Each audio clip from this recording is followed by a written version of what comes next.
Okay, this is a different type of stand. We call this a ladder stand. You got a couple types of ladder stands. You got the pre-built, which are basically metal with a bench, which we have one over there. And then you got one you build yourself. This one, as you can see, we have sides to it, front to it, so you can easily get in and out. Of course, put a chair up here, and it's got good fields of view. Now, why do we put a ladder stand here and say not a box stand or a box blind? And the reason being, look at the terrain. The terrain is very heavily wooded. You're going to see deer close up in this terrain. You're not going to have long shots, like that 100-yard shot that you saw on the power line. Therefore, a ladder stand is great because, again, you're high up, and you can look down at the deer. The big thing is they don't smell you or hear you or see you. Make sure your movements are slow and smooth. For example, if I'm sitting here and let's say I see a deer over to my right, that way, okay, this is what I don't do. I don't go, oh my gosh, there's a deer, oh, like that. That's wrong. You do that, you're not going to shoot the deer because the deer's going to see movement. And the deer know that, damn, there's not, excuse my language, darn, you know, there's a 230-pound squirrel up there in the tree. Uh-oh. You know, they know squirrels aren't 230 pounds wearing camouflage. Okay? So the big thing is when you see a deer, you're skating around, you're skating slowly, and you see something, a movement, and you look, and you see a buck, for example, and you say, okay, is that legal? Because in our county, it has to be 13-inch inside spread or bigger on the antlers, or it could be a spike. And let's say you see a big buck, you say, aha, a big buck.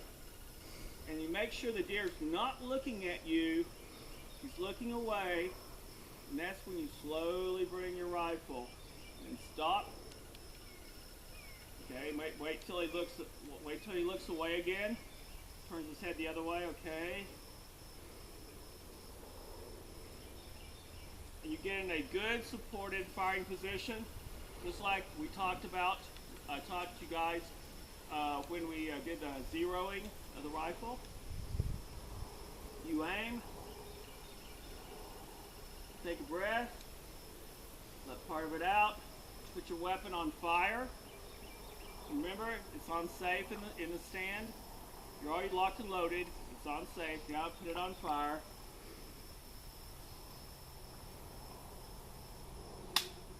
Bam.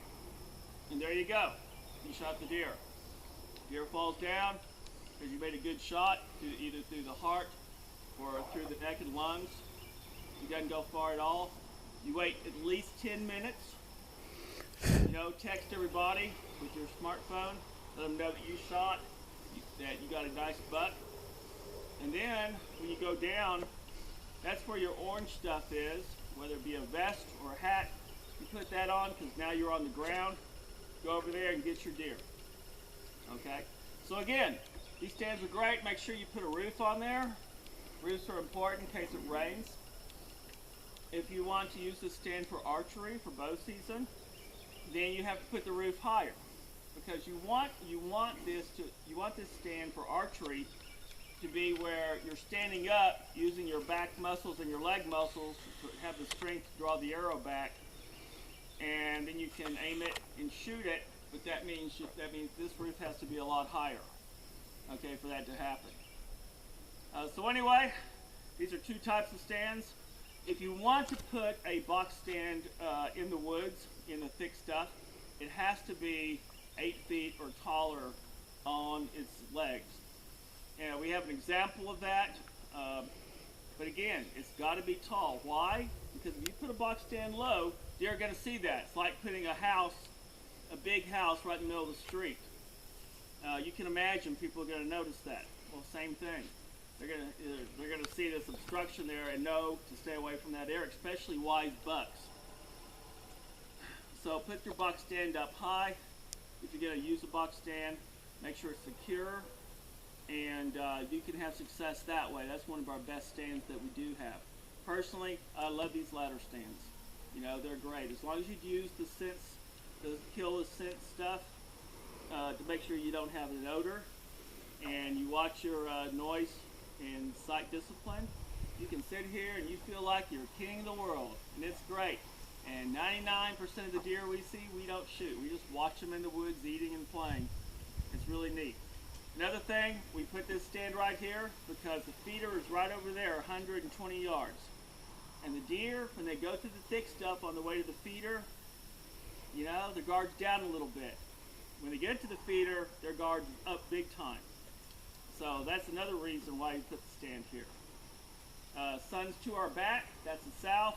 It rises over there, sits over there. So that way we don't have the sun here. The road is over that way. We're not shooting towards the road. We're shooting downhill, not into another stand.